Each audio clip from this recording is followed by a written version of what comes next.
Y'all look, I came out here to let the chickens out doing a garden update because I hadn't done one in a while.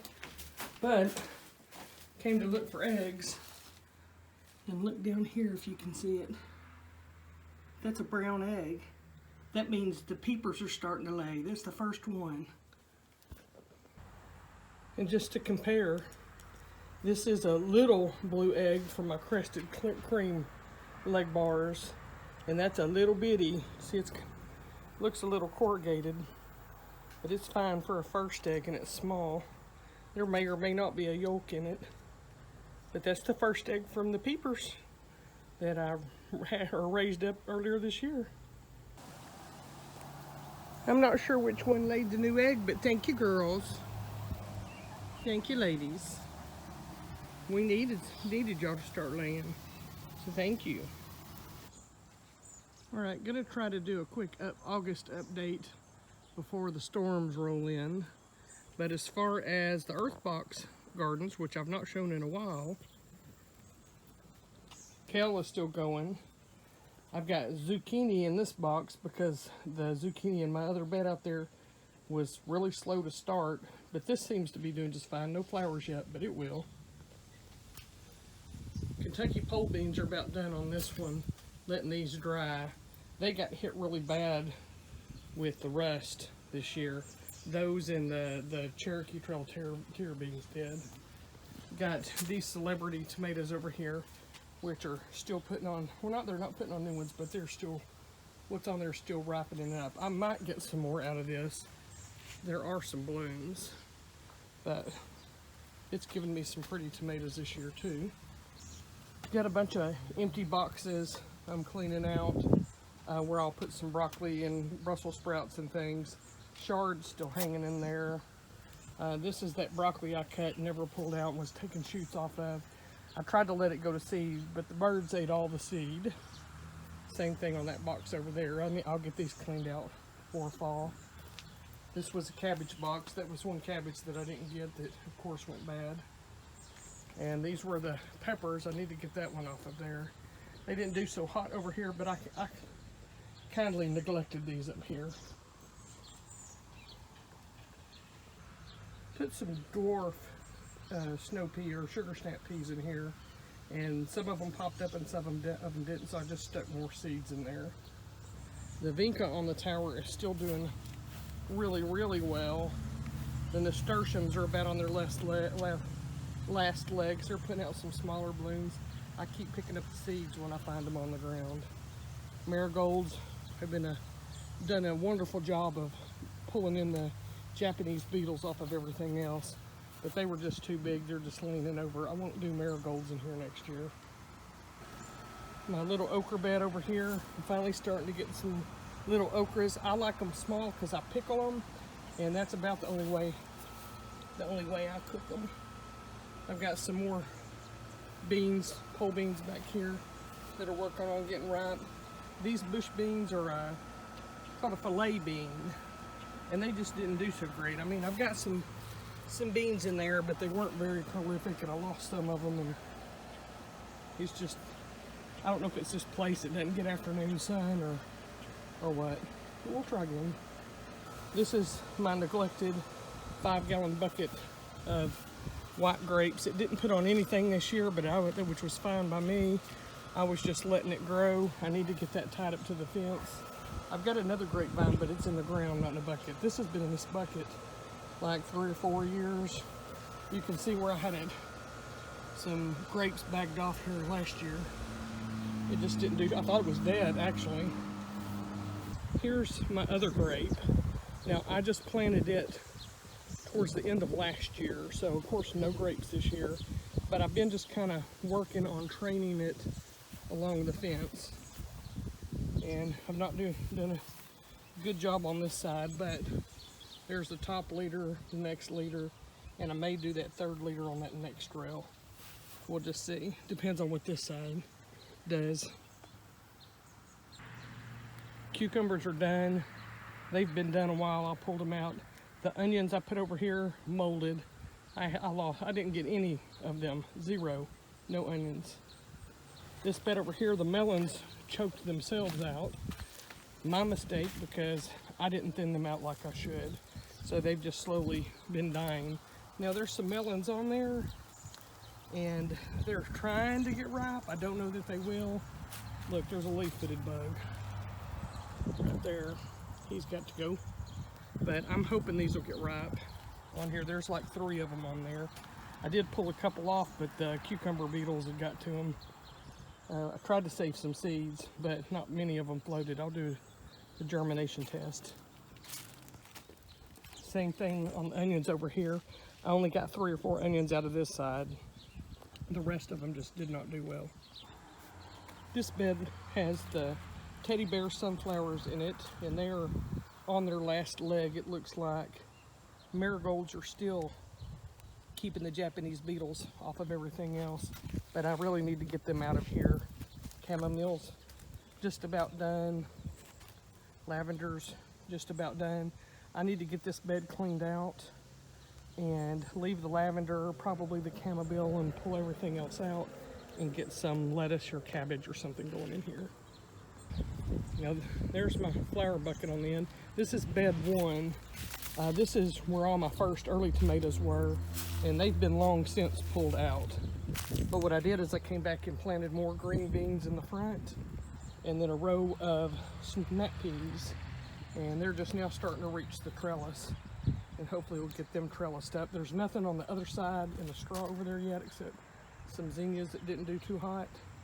So I'll probably save that space for broccoli and cauliflower or Brussels sprouts or some brassica. On the end down here is the sun gold cherry tomato.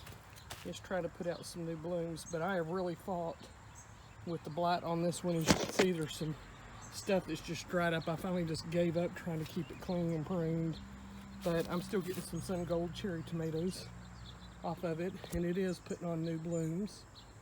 So I'll probably continue to get some off of this for a little while, hopefully for another month. This little bucket down here had 2 yellow bell peppers in it, and I've gotten, you know, a dozen little yellow bell peppers off of here. They weren't as big as my other ones, but I've just had a problem keeping everything fertilized in these new beds this year. We've had so much rain that anytime I amend these beds, the rain just comes and washes it all right back out, and you can see it in the leaves here. So I'm just going to wait until this fall. I'm going to quit amending it, and then this fall when I clean everything out, I'm going to load it up. You can see where everything sunk down several inches. I'm just going to load it up with the chicken compost this fall and let it build over the winter, and add some more in the spring. But these are all my jalapenos, and I've picked I've got almost 3 gallons of diced jalapenos. These are the yellow and the, look, here is a praying mantis in there. You keep eating, buddy. These are putting on some new flowers, and I'm gonna keep pulling jalapenos off. There's some orange ones in there, and these were the lemon spice, pumpkin spice. I've got green ones down here on the other side too. The eggplant bed has kept me in more eggplants than we will ever eat, and there's still a lot out here that need to be picked. These are some of the little ones. I think those are ladyfingers, something like that. See if you can see down here. And then there's some big ones down in here I've still got to pick and cook and freeze or something. There's another one over there. Mexican sunflower. This one didn't do so hot, but this one over here has just done magnificent. And it's been a great pollinator source in my garden this year. And of course, Wilson down here keeping the watchful eye. I don't know if peppers don't like Wilson or Wilson doesn't like peppers, but that little plant, I got 1 pepper off of, a gypsy pepper. These are mochi cherry tomatoes. Now they were quite prolific. They didn't get as tall as the other cherry tomatoes. They just now started getting the blight in the last few weeks. So they were pretty blight resistant compared to the rest of them. But these are just weird. I can't explain it. The skin is like waxy, and it's really, really soft. Yes, I've got dirt in my fingernails. I've been planting some seeds. They're just, the texture on these, it's a texture thing for me, and I don't like them. Just don't. They get fed to the chickens. The bees are still pollinating. Like I said, that Mexican sunflower has been a great source. I just keep coming out here every once in a while and deadheading it, and it just keeps putting on more and more blooms. Now this one hanging here is wind damage or animal damage, because it wasn't like that yesterday. I'll get that tied back up. But that's a Rutgers tomato, and it's still got some tomatoes on there getting green. Next to it is the Sweet 100s, and it just still absolutely loaded. I mean, I'm picking a gallon or two cherry tomatoes from all these plants every day. It's ridiculous, and still putting on more blooms. And y'all remember the tomatillo that fell over that I band-aided? Well, look at it now. I have to back up to get it all. There's 3 of them in there, and they're just huge, starting to put on more blooms. I don't know if I'll get many more tomatillas out of it. There's still some on there, but I'd say it recovered well. There's one of my sticks, and there's one of my band-aids. The orange back there. Hoping the train doesn't start honking again. But here's my grande jalapenos. They're still putting on, or they're not putting on, but they've still got jalapenos on them. I've been picking. Trying to let some of these turn red in here so I can have some red jalapenos. But again, nutrient deficient, you can see it. I have tried and tried and tried. I'm just gonna have to keep them in these new beds and get that soil, feed the soil. That's what I plan to do this winter. Ground cherries have been keeping me in ground cherries, and it took a hit when here a couple of weeks ago the irrigation to this particular pot got disconnected, and I did not know it, and the plant started dying, and you can see how pitiful it looks. But since I figured it out and found it, it's starting to put on new leaves and growth. It's probably too late to get many new blooms, if any, but it's still got ground cherries all over it that I'll get. Just tons of them. That's just 3 plants in that one pot. These were the patty pan squash. They didn't do, I got like 3 patty pan squash out of this whole thing. But that's diatomaceous earth that you see right there, because of course the squash bugs got it. I don't know if the diatomaceous earth will help or not, but I loaded it down. I hate squash bugs. Now, if seeing tomato plants in distress hurts your feelings, turn away now. These are the Black Beauty. Let me tell you, I have struggled keeping the disease off of these, and they're just horrible. It's just eat it up. I mean, I gave up. Now, I have got some black tomatoes off of it. They take absolutely forever to ripen. They're good. They have a nice smoky flavor. Reminds me of like a Cherokee purple maybe. But boy, they are not resistant to much of anything. They got hit. Same thing with this one. This was a white tomato, white tomasol over here, and it got hit. And I think it's because they were next to each other, but it's still putting on blooms. But yeah, that'll hurt your feelings if you look at it too much. Look away. These 2 on this end down here, which were struggling initially, ended up doing pretty decent, still putting on some blooms. This was one of the big Zacks down here, and just waiting on that one to get ripe. I don't know if I'll get any more big tomatoes this year, aside from something like that. Probably about, might be a pound, close to a pound. But I won't get any more whoppers. I've got that off this other plant over here. But I'm not disappointed with Big Zack. Been the most resistant to the blight of all the ones that I've had, believe it or not. Bell peppers down here, getting plenty. Let me see if I can find it. Well, getting plenty of bell peppers in here, still getting them, and it's still putting on blooms. I've got like 6 or 8 or so on my counter right now, and I'm picking 2 or 3 a day. So got plenty of bell peppers to put it for the freezer. Other flower pot down here, that pulls up here because they mowed yesterday and tossed it up here. But that bed's seen better days. I think the irrigation on it might be disconnected too, because it just looks sad. Hollyhock got eat up with, I think it's rust. I need to explore and find out what that is, but I think I'm gonna have to pull the hollyhock out of this bed and move it somewhere else. It's just not good for these little beds, and if it's gonna do that, I don't want it near my vegetables. I'll find a better place for it. The bed number 4 down here is still hanging in there. Now this has the mountain merit, big Zac, and it had some white tomatoes in here. There's some big, I think that's either, yeah, I think that's either a big Zac or another white tomasol. I'll have to look. It's climbed up and then started folding over back on itself. It's so big. But the mountain merits are round. That's a mountain merit. And I think this on this end was a white tomasol, and it's got some in there. And if that's the case, that's going to be a white tomasol. It's just leaning over here in the wrong place.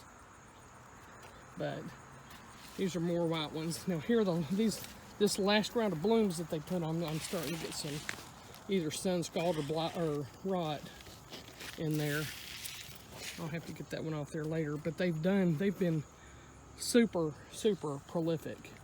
I tried the white tomasol here a couple of years ago, and they just didn't do well at all. And I'm glad I gave them another try this year. It's becoming my favorite big tomato. Y'all look at these unicorn cherry tomatoes.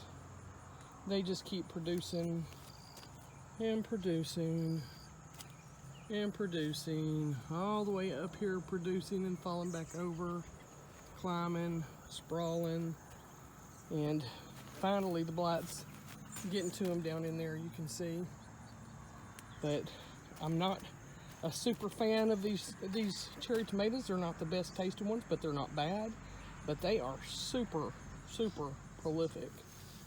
I mean, just this side too, just absolutely loaded up in here. But they have kept me loaded in cherry tomatoes for sure. Now this is the other side of the hollyhock bed, and I have my Asian long beans over here, and you can see them growing here and here. I need to get some of these. Some of these are too big. I've just been so inundated with bringing stuff in, it's hard to keep up with everything. But we like the noodle beans a lot. And then these, believe it or not, are the zucchini, or the zucchini bed that I planted that I struggled with. Like these down here are like the first plants I planted, and they just never picked up, but I came back and reseeded and got these. And I've got some zucchini in here now that I've got to get harvested in here. So I'm getting a few down here, not as many as I would have liked. And of course the sunflowers are putting on heads. They'll bloom soon. There's a little bit back there, looking for bugs. And then my squash bed over here, again, they didn't do terrific at all, but I have gotten a dozen or so squash off of these. Got one I need to get today. I got one spaghetti squash, and then the vine borers got it. But vine borers hadn't got these, believe it or not. But I'm just fixing to cut these out. I've got as much squash as we're gonna eat this year anyway. And then let me walk y'all back here. What I've been doing is like any of the extra stuff, I don't know, this may be bad. Now I own about 3 feet behind this fence. So I come and throw a bunch of the seeds and pods. Come on, Snow, broke a toe, Snow. Get on through. And I throw seeds over here. And then, let me see if I can find it.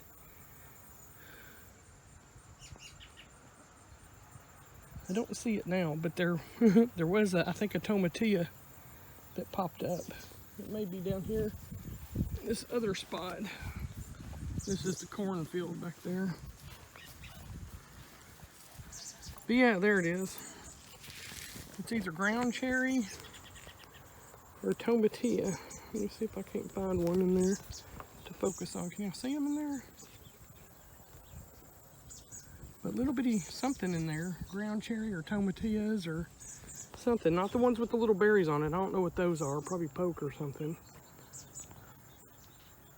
But I just threw them back there and I thought that was funny. I thought I was feeding the wildlife. And then I've recently learned that this tree right here It goes up as a wild cherry tree, and it had these little black, you can kind of, I don't know if y'all can see that or not, kind of see some up there. I've not tried any of them. I want to double and triple check before I eat anything, because it is growing right next to pokeberry. I'm pretty sure that's what those are, which are bad for chickens. But they know, they don't tend to bother it. Alright, so that will be my August tour and update, and it's not very good, and I apologize. I've just been busy with processing and putting away and life things, and it's Mavis, and just dealing with life, so it slowed me down a little bit. Run, Lucy, run! Come on, ladies! Come on, ladies! They're so funny. But I'll get out here and try to do some more updates. I'm fixing to pull a lot of things out and get ready for fall planting. Minus some of the tomatoes and jalapenos, those will stay, but pretty much everything else is going to come out. But I'll update y'all again here soon. And I hope y'all have a good day.